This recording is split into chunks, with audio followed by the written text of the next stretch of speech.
Uh, Bismillahirrahmanirrahim. Alhamdulillah wassalatu wassalamu ala Rasulillah. Saya Muhammad Hakim Hamzi.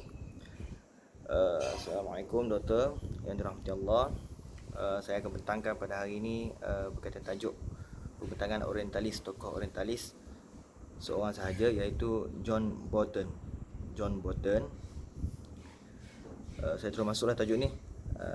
InsyaAllah pembentangan saya ni ringkas, padat, terus menjurus kepada poin-poin perbahasan seperti mana yang telah digariskan. John Bolton adalah seorang tokoh orientalis yang abad baru ini. Beliau John Bolton, sebenarnya dia kajian beliau berkaitan dengan Al-Quran juga, adalah hasil daripada inspirasi daripada dua orang tokoh yang beliau sangat kagumi, iaitu Goldziger dan juga Sechet. Saya tak pastilah sebutan dia macam mana, sebab saya guna Google pun tak jelas juga sebutan dia. Daripada dua orang inilah sebenarnya John Bolton dia terinspirasi lah untuk membuat kajian yang lebih mendalam berkaitan dengan Al-Quran.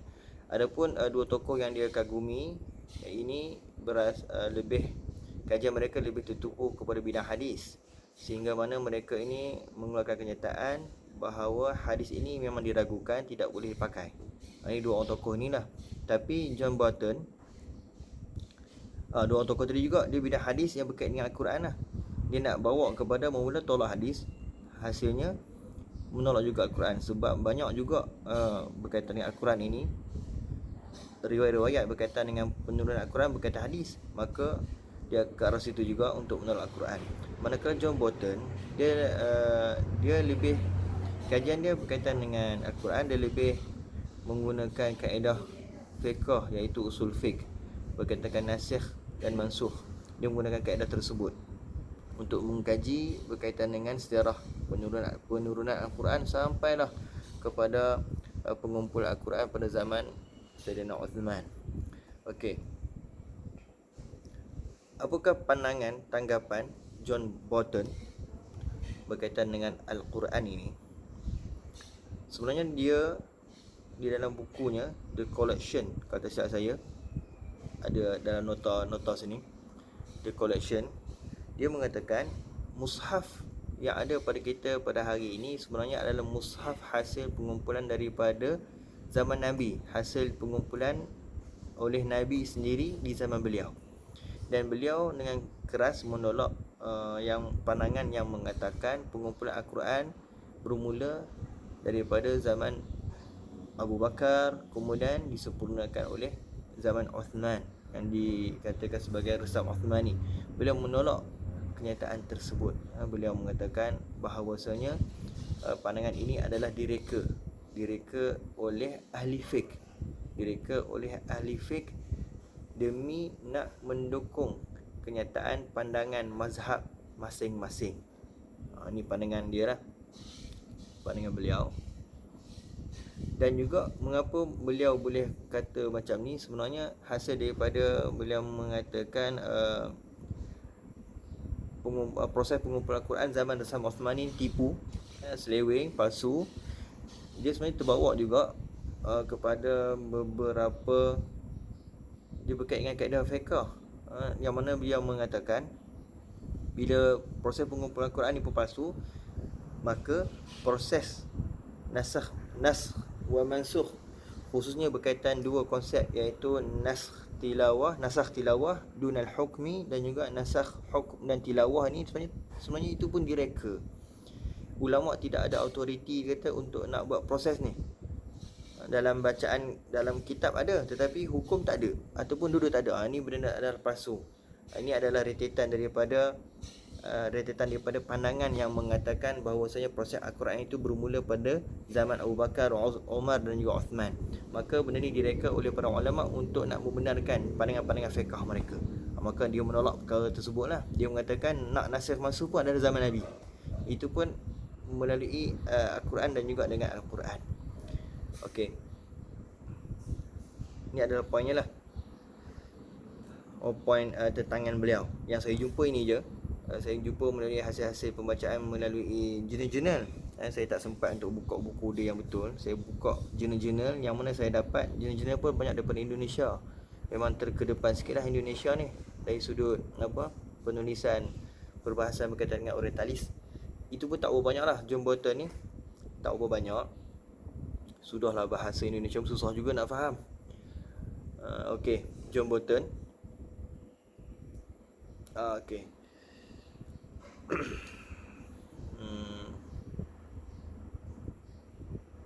Khususnya beliau ada dalam jurnal pun ada nukilkan pendapat beliau yang sangat ditentang adalah berkaitan dengan proses nasakh mansukh ni, berkaitan dengan Quran adalah hukum rejam.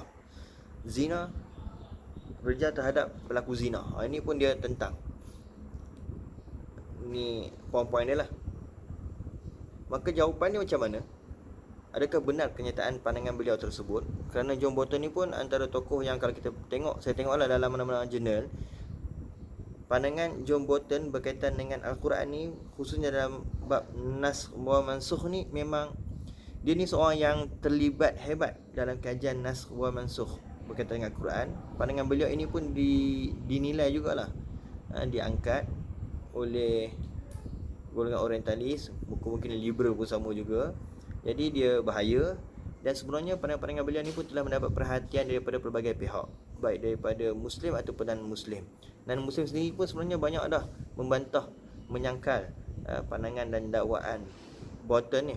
Di antaranya saya masukkan di sini adalah, yang sangkal dulu adalah daripada orang daripada golongan barat juga, iaitu saya tak pasti sebutan macam mana, Moski dan juga Gregor Scholar. Ni dua orang tokoh yang mengkritik pandangan Bolton dengan mengatakan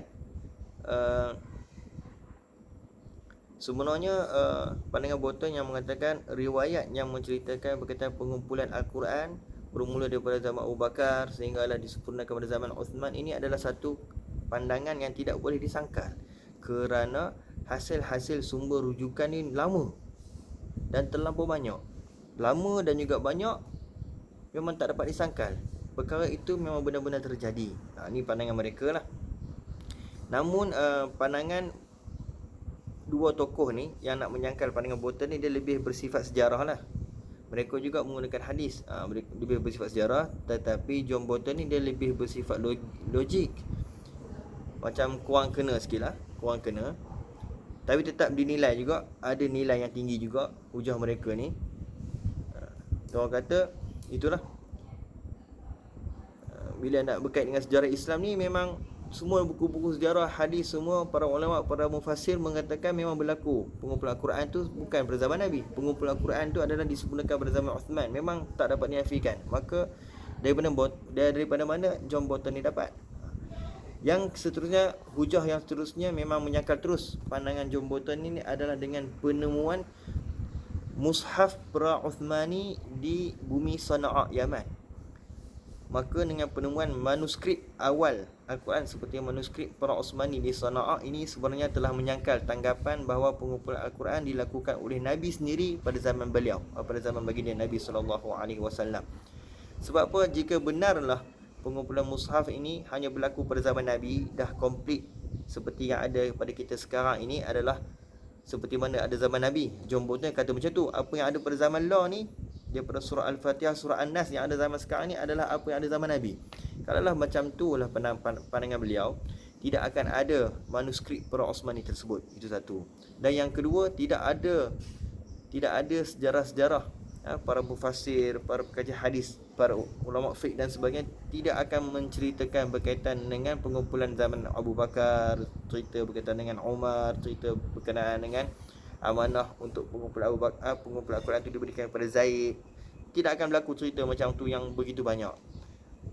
Maka dengan penemuan manuskrip ini sebenarnya telah pun meletakkan pandangan John Bolton itu di bawah dan juga tidak terpakai.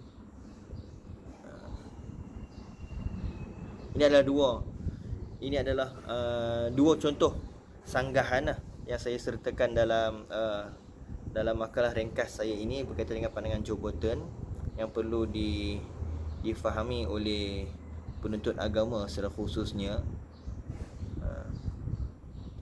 Kemudian itu saja, saya tak banyak sangat buat secara ringkas, saya lebih kepada point-point, iaitu boleh buat kesimpulan. Saya tarik terus kepada kesimpulan.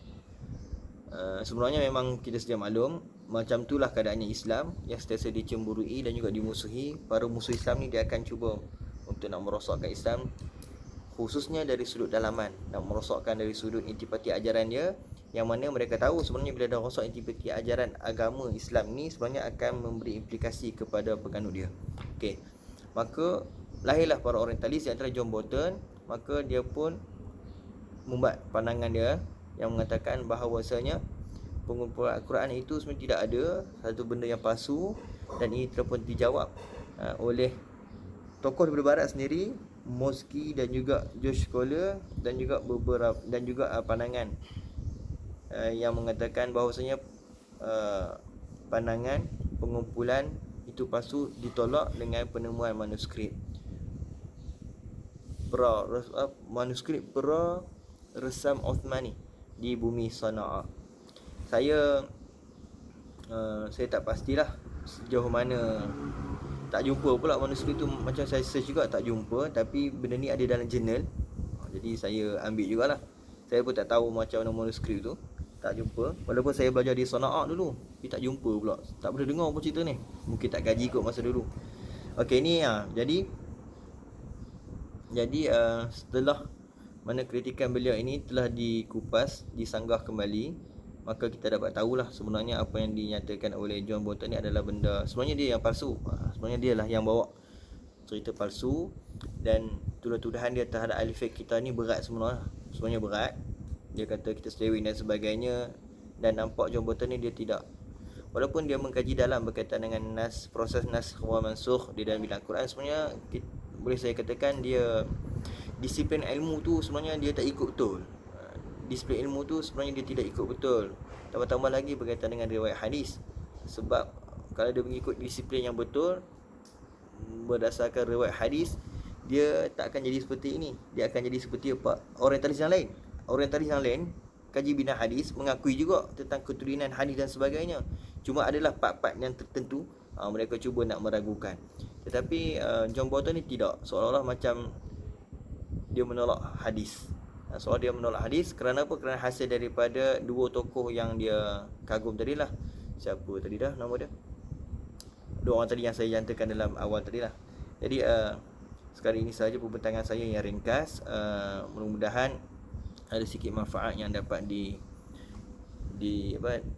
disampaikan, diterima. Dan saya mohon maaf kerana banyak kesilapan, banyak kelemahan yang sangat perlu dibetulkan untuk masa akan datang. Jadi sekali itu sahaja sedikit perkongsian daripada saya tangguh dahululah dengan tasbih kafarah dan suratul Asr.